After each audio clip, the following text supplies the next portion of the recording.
Yes, sir, baby. On the Radar Radio. Yo, special guest in the building. CokeCarl in the building, my guy. What's going on? Thank you again. What's the name, the meaning behind the name? Let's get into it. I mean, it's literally my legal name flipped. So my legal name is Carl Coke. Your legal name is Carl Coke. Yeah. That's why I was kept, because I kept. Yeah, that's why you kept saying That's Carl. why I kept Carl Coke at the beginning of the Yeah. performance. Of it's an outtake, but like something kept telling me to say Carl Coke. That makes sense. Yeah, because everything that was doing with the signings and stuff, I'm pretty sure that's how they presented my name. That's mad funny, and you're related to Cokah. Yeah. Shout out, Kiana. Shout out. Just throwing her whole government name out there. I'm Damn, bro. Damn. Sorry, Cokah, Cokah gonna see this shit, and Cokah gonna call your phone immediately like, how dare you fucking throw my... But like, I think it's funny because it's like the Cokah. Yeah. I'm assuming that's also, sorry, Cokah, but that's also part of her name. Yeah. You know what I'm saying? So that's funny how y'all all incorporated like y'all legal names into y'all... It was some weird, like, when I first started, it was like on some Carl I Am shit, but I was trying to copy Will. Yeah, and I was like, gotcha. that was weird. So I was like, you know what? Maybe I should just go with straight Carl Coke. But I'm like, nah, let me just flip it. That sounds a little better, CokeCarl. So that's what we got here. Are there any like, skiing stories related to the name? I don't know. Usually I'm not trying to get demonetized. Nah, like niggas when I go to the mountain, they will always like refer to me as Coke. But, No. I mean like skiing. Thank you. Skiing. It's another. Nah. I'm glad you understood. That shit went straight over my head. Yeah, it went straight over your head. I'm like, I'm trying to not get demonetized by asking you certain I questions. feel you. You know what I'm saying? Nah, so no crazy stories. Nah, hell no. Maybe. I'm playing. This one left real fast. Jesus Christ. Well, anyway, So when you started making music, were you and your cousin making music around the same time? Like when y'all both started? How did this all begin for you? So essentially everything began for me when I was like 5. Parents got me my first little toy piano. They got me into the Brooklyn Conservatory of Music when I was around like 8. Did that for like 3 years. Learned a bunch of instruments, the steel pan, trumpet, guitar. And then around, I would say like 2015, 2016, that I really like dove into like learning how to sing properly. Because I always felt like I knew a sound, like I could play the piano by ear and I could kind of like hum it out. But for the most part, like I didn't know if I could like sing. I wasn't really sure. I was too scared to sing in front of people. So I just started doing random, mixed artist shows, singing with other rappers and stuff. And I started to realize, I'm like, okay, people are the reception of it is pretty good. So I just announced myself to actually be an artist. And I just moved from there. And the rest was history. Yeah, literally. Then it was funny because you were talking about how like you would watch On the Radar during the pandemic, right? Mm-hmm.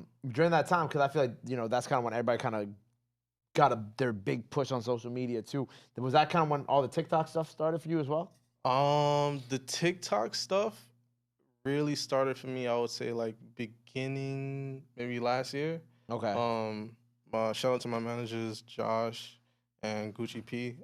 They really try to get me out there social media wise to spread my music beyond just the talent alone. So that's when I really started getting on TikTok. I would like film in my backyard or some shit and like just do a video of me like singing my song.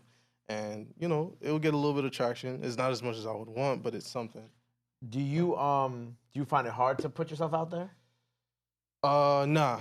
Like my mentality when it comes to my music is I put out what I feel for the moment. I put out what is amazing to me, and however people receive it is how they receive it. Gotcha. So whether it works or it doesn't really matter to me because this is what I love to do.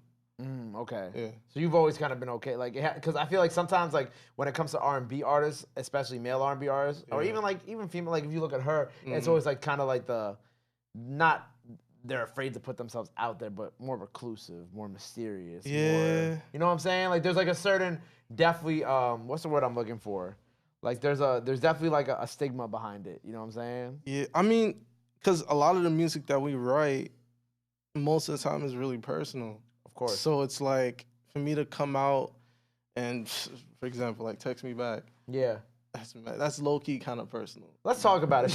Let's talk about Text Me Back, because shout out John, shout out the CEO of On the Radar Records. Because what was the bar that he said bitch on? I know. No, he missed that part. Yeah, I probably missed that. He had the headphones on. Yeah, you had the headphones on. So there was do you guys remember what bar it was? It was at the end of the hook, and like you were singing it, and he goes, "Bitch." I don't even. Oh my god. He really felt it. It's funny because when I shot the video for it like 2 weeks ago. Okay. And low-key, I think it was at the end of the bar or the end of the chorus, somebody just screamed "bitch" mad loud.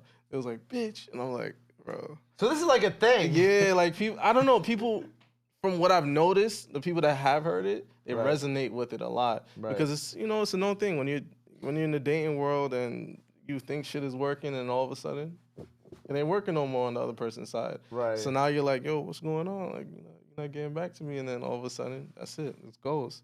So how recently did this experience happen to you that you wrote the song about it? Let's have a real conversation. Let's have an open conversation here. I would say, what was it? Last year. Last year.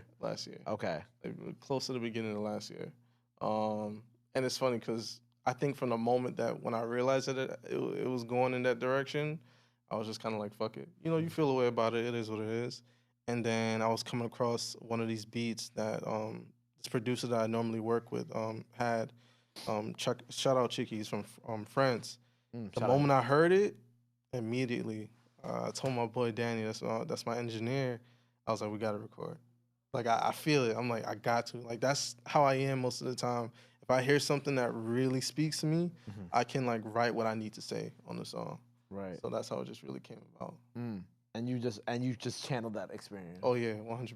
Now with that experience, right? Because here's the thing, right? When you're casually dating, right? Most people probably talking to multiple people. Oh yeah. So was this kind of like experience for you? Was this kind of like? It's gonna sound bad for me saying. Was this like the main one? Was this like the one that you believed in? Yo, that's a crazy thing to say. Yeah. That's a good point, right? Because usually, if I have to be honest, if I'm messing around with most, like, keep it a buck. Fuck. Keep it a buck. I don't want to fuck myself over. Fuck it. Hey, bro. If I'm talking to more than one shorty, I really don't care that much. Not that much. But this person in particular, I was just like, is this it? Is this the feeling I was looking for this whole time? Yeah. And, I was harping on it. And then, you take that shot and you think shit works out, but didn't work out. Yeah, it just doesn't work out. Isn't it weird how it's always like kind of the one that it's like sometimes I don't know if it's the same for you, but I feel like the ones that you end up with are the ones that want you more than you want them.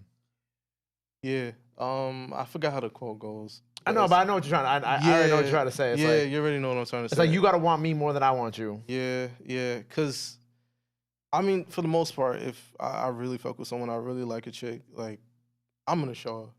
Whether it be the flowers, taking her out, the constant affection, like I really don't care. I'm gonna show you. I'm not gonna play around. But for the most part, the person that you do like should either love you equally or like you equally or like you even more. So you don't ever feel like that moment of doubt. Because I think doubt kind of, for most people, messes it up. Yeah.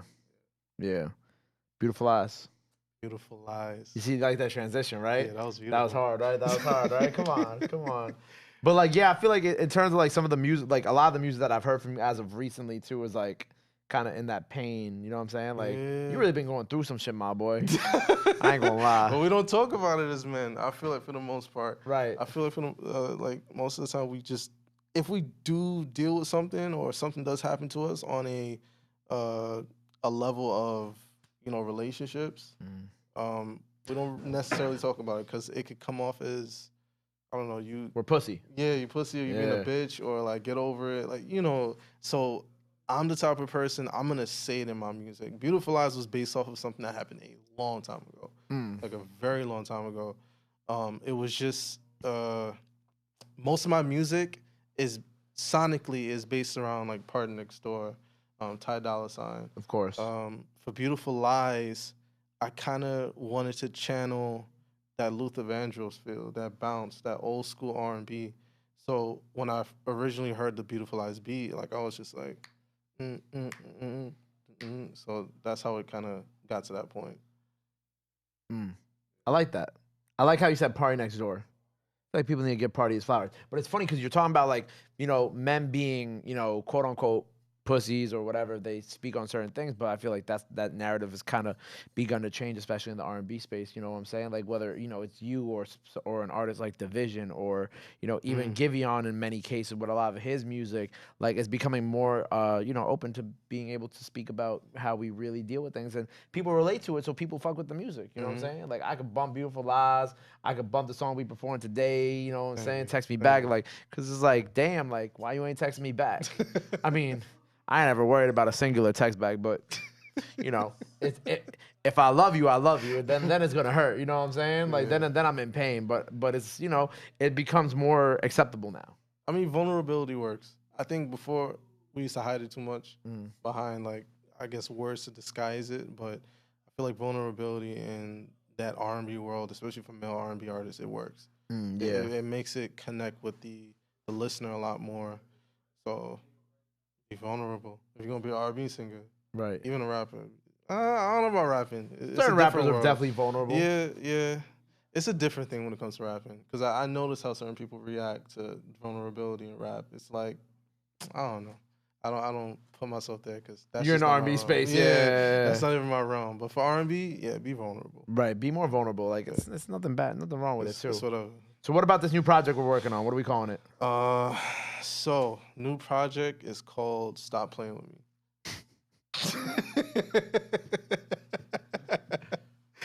Okay, go ahead. It's funny how we came up with it. I was talking to my manager, like, so as an artist myself, I feel like a lot of times people just don't take me seriously.